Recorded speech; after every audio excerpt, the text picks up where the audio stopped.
Thank you both, Suresh sir and Chris. It's actually, we are very fortunate to have researchers like you to talk at the common venue and all our speakers. So now we have around 10 minutes left before there's a lunch break. So from the speakers, from the audience, whoever wants to give their views, please. Pascal? Okay. Actually, very much agree with what Chris said, that a lot of the debates are probably not the most fruitful ways to go about it. There's just one small thing I actually want to say. There's a few people who came to ask me over time what was my kind of impression of how it was to be here as a foreigner, to come to talk to you guys, and a little bit what was maybe the difference between how winter school looks in Canada versus here. And I think I want to just say a few very small things that I hope maybe will help you in the end. I think you're by far overestimating the difference between the quality of people and like the quality of education between Nepal and everyone always talks about opportunity and like how you don't get the same exposure. But at the end, what I saw coming here is you're all very highly motivated, you're very skilled people, and there's no reason to kind of like have this thinking that somewhere else, most people always talk about America, things are so much different. They're not. I mean, everyone cooks with water in the end, right? Which is all in the same boat.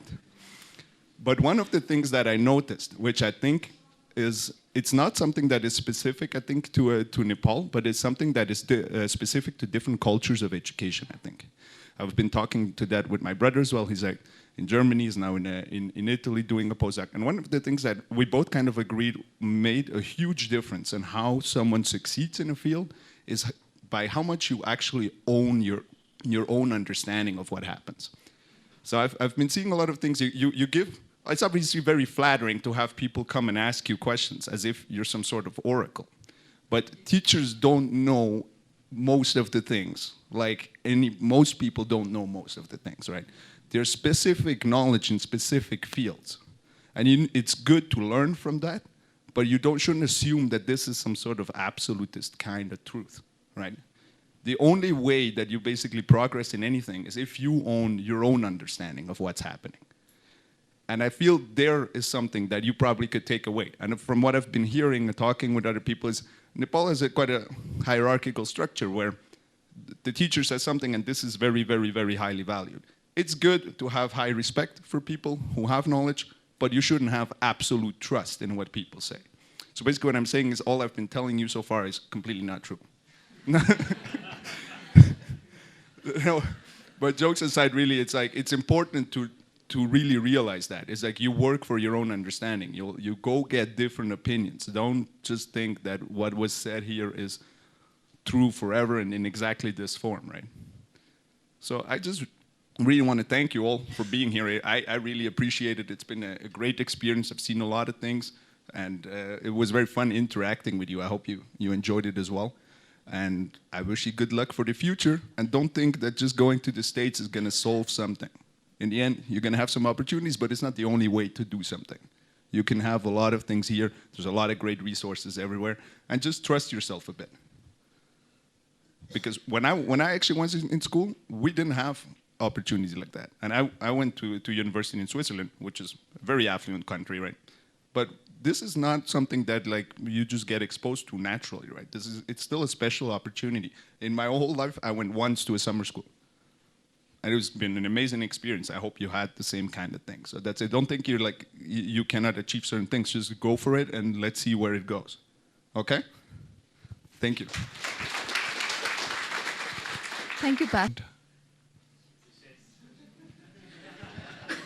Okay, Vishes. So the question was, how did NAAMII start?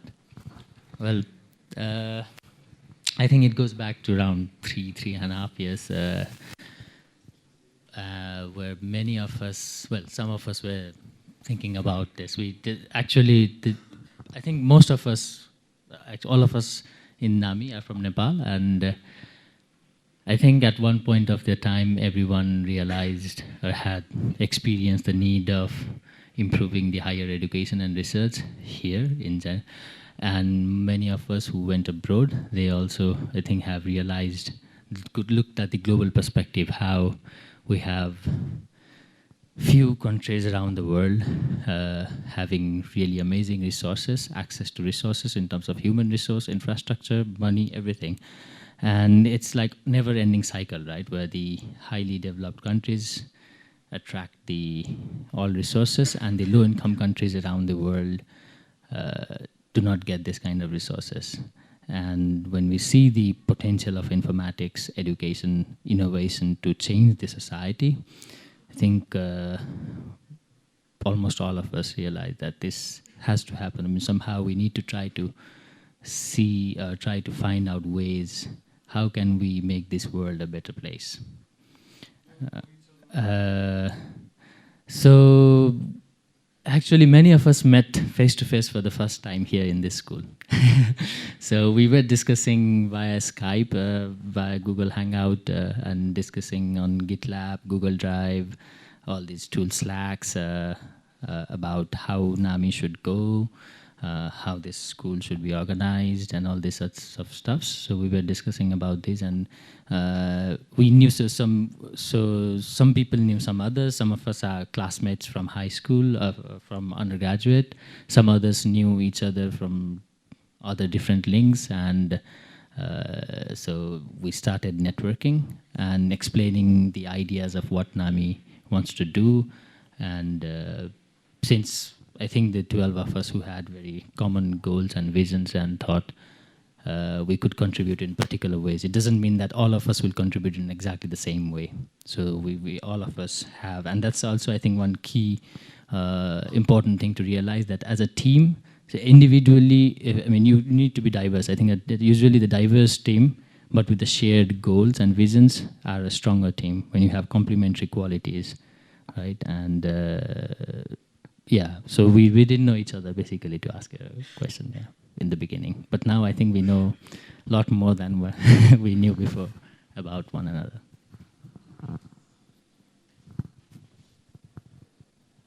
So, is it interactive session going on here? Questions? Hello. I just wanted to say just to a few unordered thoughts very briefly. So yesterday I came here and I met students from my group, and so they had to come up with an idea. All of you have been doing this. So they came to me with 5 to 6 amazing ideas. All of them were great. And then I asked them, okay, which idea you want to pursue? And they said, we want you to come up with an idea. And I was shocked because there were so many good ideas, but didn't have the confidence to say, we believe these ideas are good. And really, I think you need to build confidence because you are really, really good. I did my undergrad in Spain, I did my master's in France, I did my PhD in the UK, I'm working in the UK. I teach undergrads, I teach master's students, and trust me, I don't see any difference between the guys there and you guys here. So please, believe in you. I'm pretty sure you will do great things. Also, want to say something else? Also, some students asked me about some advice. I think this is also related to what the professor was saying. I think it's very important to have to study math. They are very important, and I think because when I started a few years ago, all the state-of-the-art algorithms were completely different to what we have today. But if you have a good mathematical foundation, you will be able to understand anything in the future. So I hope the winter school helped you a bit to be more confident on this. And I think that's all I wanted to add. So guys, you are very good, so believe that. And really, I'm saying this, I really think, believe it, and I have no doubt that you will do great things. And also, Yes, another thing. Some students asked me yesterday, they wanted to go to thinking of doing PhD in the UK or in the US. I think it's very good, but as Pascal said, there are also great opportunities here, and you have many interesting problems you can work here. So also don't underestimate it. Don't underestimate staying here, because there are also have a great education and you have great people. So it's also very good. I think that's what I wanted to say. So, thank you. Thank you, Guillermo. And actually, extra thanks to him because he managed to come here within the very strict time constraint. So even though there's a lunchtime, because this is the last time we are going to have this question and answer session. So okay, I'll let him. I'll think about it. I'll first let him. Is that the question? I'm blank. So I wasn't sure what the question was. Is the question what I should tell my younger self, or is it? Are you asking about our personal life journey?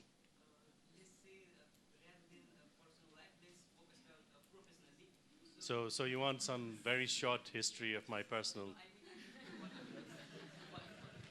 If you could basically go back in time and do something differently, or Oh, okay. Yeah, the thing is, that's a very difficult thing to answer because. So let me give you kind of a synopsis, okay? I studied electrical and electronics engineering, and computers didn't really exist when I was doing my undergraduate degree, right? So in my final year, I programmed in a 8085 assembly, and I had to learn all the opcodes in hexadecimal. But then I realized that, doing programming was so much easier than trying to solve, Fourier transforms or Laplace transforms, which I was doing a lot. I was getting quite sick of it, right? But now, right now, if we look back again at deep learning and machine learning, because I started doing programming, I'd forgotten all the equations, and now I had to learn it again. And when I tried to learn it again, given the time gap, I realized that, I effectively had to learn it like from scratch because I couldn't remember anything. It was very difficult, so it took me a lot of time to learn that. So it is, what I'm saying is, to be able to say what I should do at this point is very contextual. It depends, because the technology, scientific progress, the background required you need to acquire that scientific knowledge is also changing. So what is true right now may not be true, in a few years' time. So who knows, for example, maybe if you do know, quantum mechanics right now, maybe that's the thing that's going to happen in the next few years because of quantum computation. We don't know that, right? So I think the key point is that one needs to be prepared to keep on learning all the time. So, I am learning all the time, I've been learning every day for the past, 40 years or so, reading papers almost every week. Few papers every week. I think the key point is that you need to be excited about learning, right? So in terms of what to learn is good, so I would say, as Guillermo has said, and I've tried to emphasize that mathematics allows you to understand things at a higher level of abstraction. And being able to abstract, seeing things, being able to look logically at a higher level of abstraction give you a tremendous advantage. So it is a skill that you should always have, in my opinion. So, but apart from that, it's very difficult to say, if I'm, what should I tell my junior self today? Well, I don't know. I would tell my junior self myself at this point in time, just do more maths, because it seems that no amount of maths I've learned is enough. There's people are coming with more and more complicated formulations, and I'm always having to learn harder and harder. Yeah. So mine is quite related to what he said, so I jumped in here. So I did my undergraduate here in Nepal, so I kind of know the attitude, the kind of things people do when they're doing undergraduate, and I can relate to some of the things I thought at that time. And one is, if you look at current research landscape, it's multidisciplinary research especially in AI. You apply it to certain things. So I know a lot of students, even during this school, some of things, oh, we have to study this applied mechanics. Or, yeah, let's take example of applied mechanics. Because I also used to think, oh, this is not necessary. Why are they teaching us applied mechanics in undergrad? But these, I mean, in the end, undergrad engineering is, it's not that, very few of you might have really good idea what you want to do in your life or what you want to do as your career in a very small, like pinpointed research topic, and you keep on working on that, try to get whatever is needed to do that. But for most others, I think it's all about attitude of problem solving, being curious about a particular problem in a society or in a physical world, right? And developing these skill sets of solving these problems. And during my PhD, actually, when I was modeling the brain deformation in Alzheimer's disease, I had to use lots of mechanics concept. We had to build a biomechanical model for the brain. So all these things were needed. That's when I realized, actually, I used to think it's not useful. They shouldn't have taught us applied mechanics, but it was quite useful, right? And it's the same in undergrad.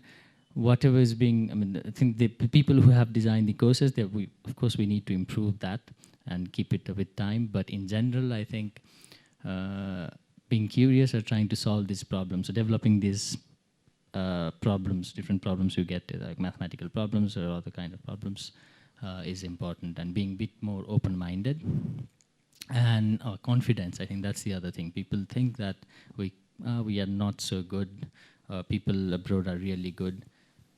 In the end, what matters is consistently working very hard. I think Chris mentioned that he doesn't believe in genius thing, and I share the same thing.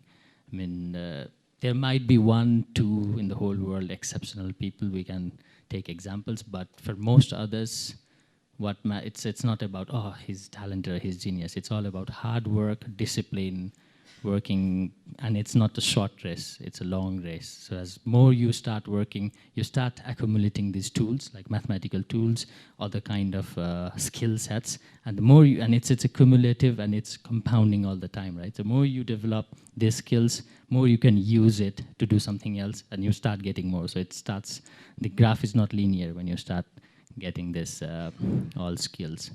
So yeah, that's what I would have told myself, like not to be, not focusing on really working hard on problems during my undergrad. Yeah.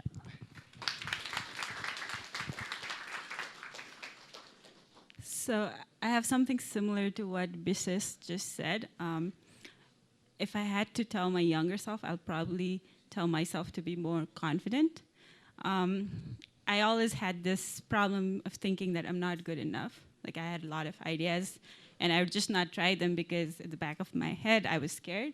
So being fearless when you have an idea and you want to go and explore, just go for it.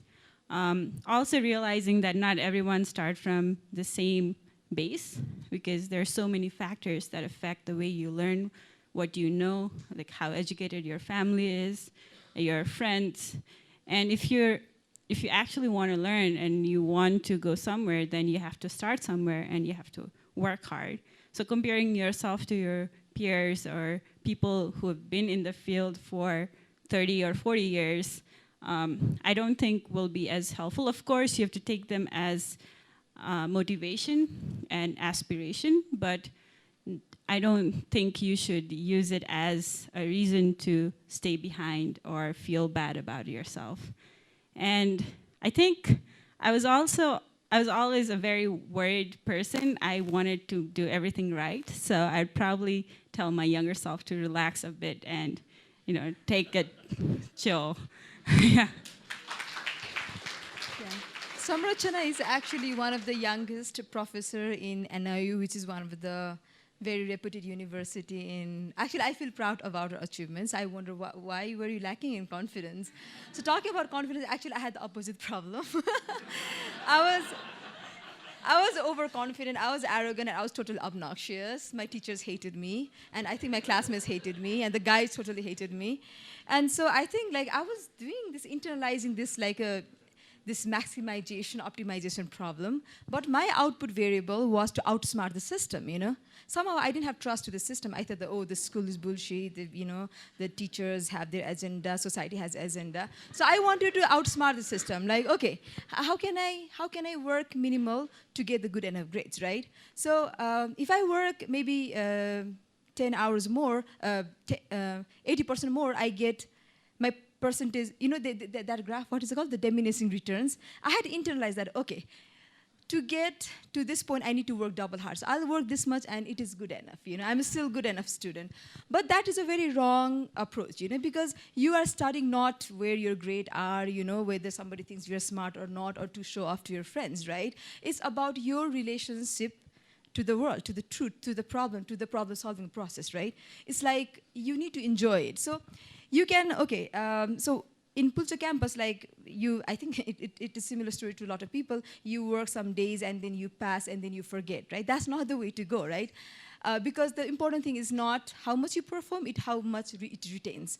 So the more you spend your time with the problem, the more you see the problem face to face, the deeper you go. And this is where you enjoy. So my advice to my former self is like, don't be so distrustful to the society. Maybe it's not all, predatory. So don't be so reactive, and you don't have to be a conformist, but you don't have to be a self-destructive rebel. So I think this is what I would tell to my younger self.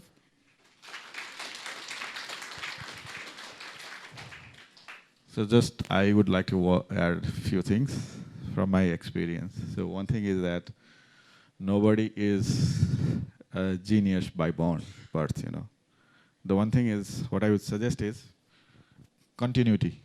Continuity is very, very important. So if you start something, just work hard to take it to some kind of conclusion, If you start something, some project, and then if you just feel like, oh, I failed it, and then you give up and you try something else, and then you again fail it, and then, that keeps on going on. So just spend time, and as I said, you have to spend a lot of time on the problem. That's what research we do. That is how we do also research.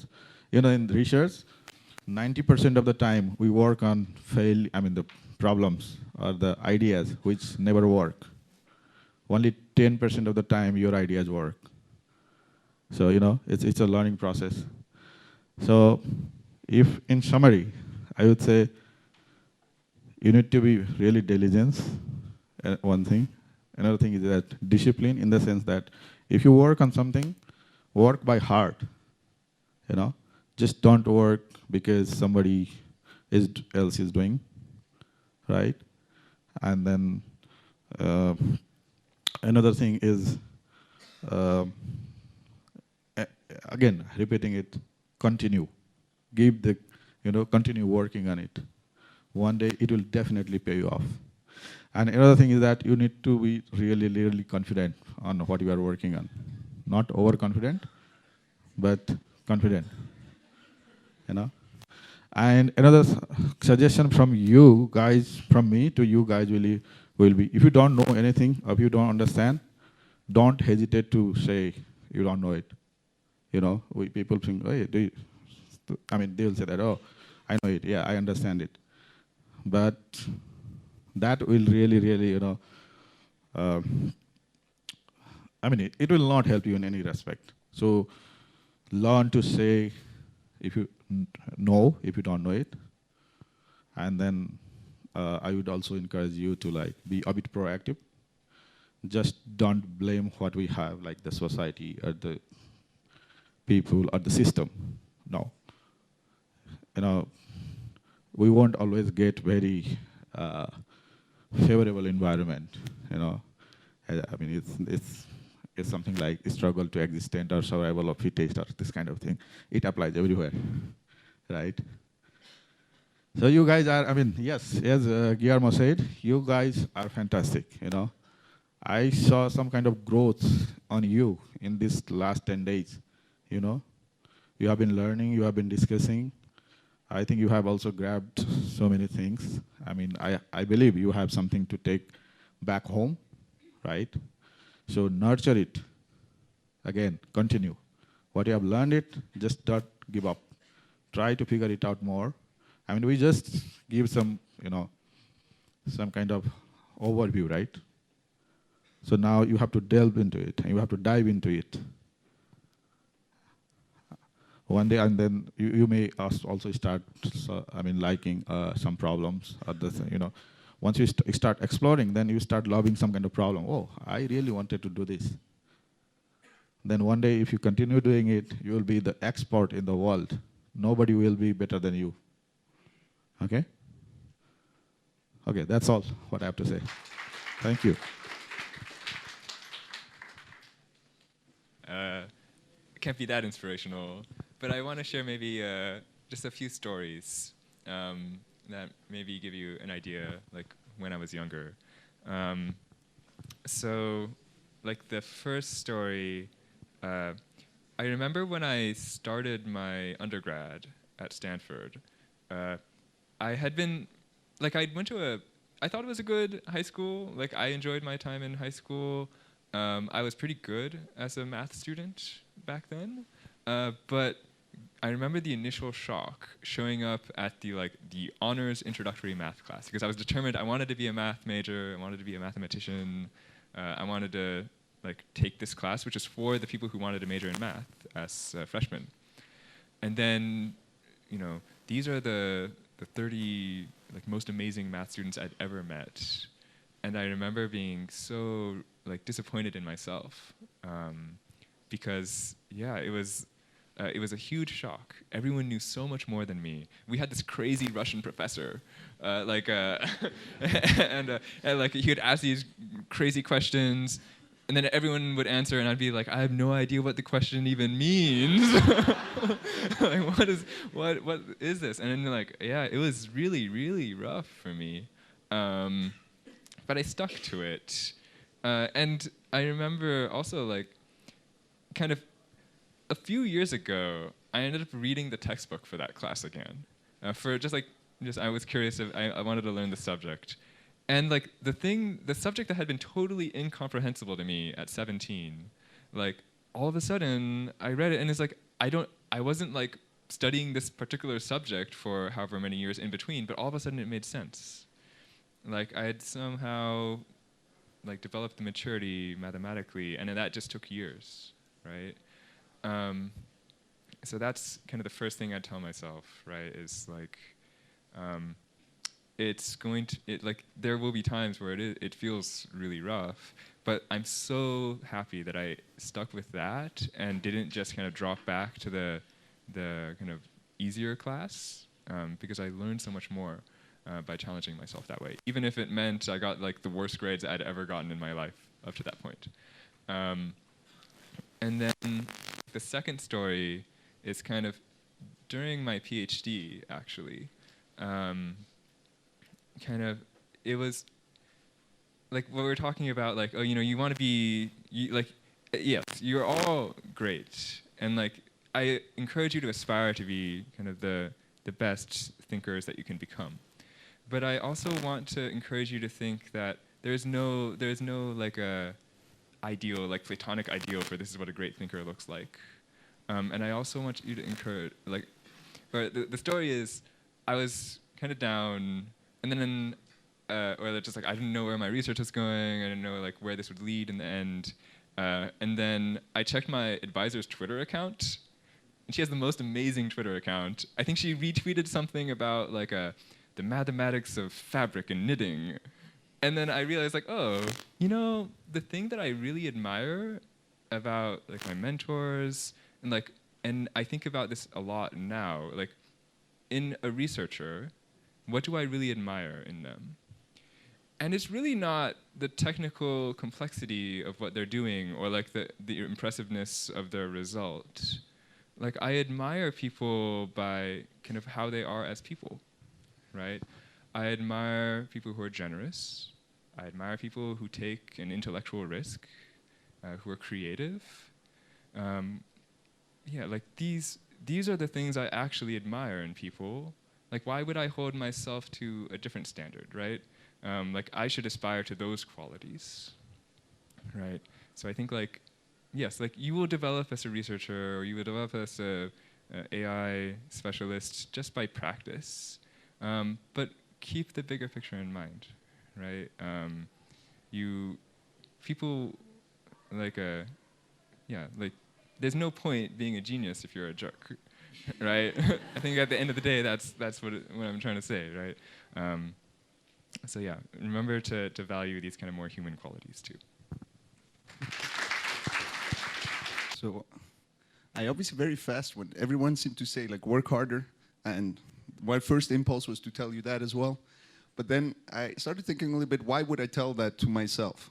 It would kind of mean that I'm not happy where I am now, that I would like to know more things. And that wouldn't be true. Obviously, I would like to know more things. But this is a bottomless pit, right? In the end, you can always more. At the end, it's a balance that's really important, I think. And so I think if I look back, I would tell myself something else. It's more about don't drive through your life with the handbrake on. Basically, you're probably the one who's limiting yourself the most in the end. We keep on trying to live up to other people's expectations. And that doesn't really lead anywhere, because in the end, you're not going to be more happy. If you're in an engineering degree or a physics degree because someone else wants that, you're first of all not going to have fun, and second of all, you're probably not going to be good at it. So in the end, I think I could have done more things a little bit more freely, and I would have been exactly at the same point as I'm now, and somehow with a little bit less worries. And I think that applies kind of to everyone. If you want to do something in life, just do it, if you believe in it. And then as most people said, that's it. It's a matter of confidence. Obviously, don't be a jerk. Just because you want something doesn't mean you have to have it. But if you really deep down think, I would like to be this kind of person, and I really enjoy doing this kind of activity, then you should not stop yourself from doing it just because, I don't know, your friends don't find you, or you look stupid when you do it, or your parents think this is a bad idea. Maybe you should listen to your parents. I don't want that to be on video. So I didn't say anything about the parents. You understand where this is going, right? So yeah, I think it's more this. Be yourself in the end. And that's it. As Chris said, try to become an authentic thinker, not just, you cannot aspire to be the best, because that can, by definition, not everyone can be the best. This is a meaningless thing, right? In the end, we don't know how to measure it, and this doesn't lead anything. But you can be the best you want to be, basically. You can be the best yourself. And that's going to be an original contribution to the word by itself, without needing to like some sort of external metric. You're basically your own metric for yourself. So that, yeah, I think if, but I probably wouldn't listen to myself now, so I don't know.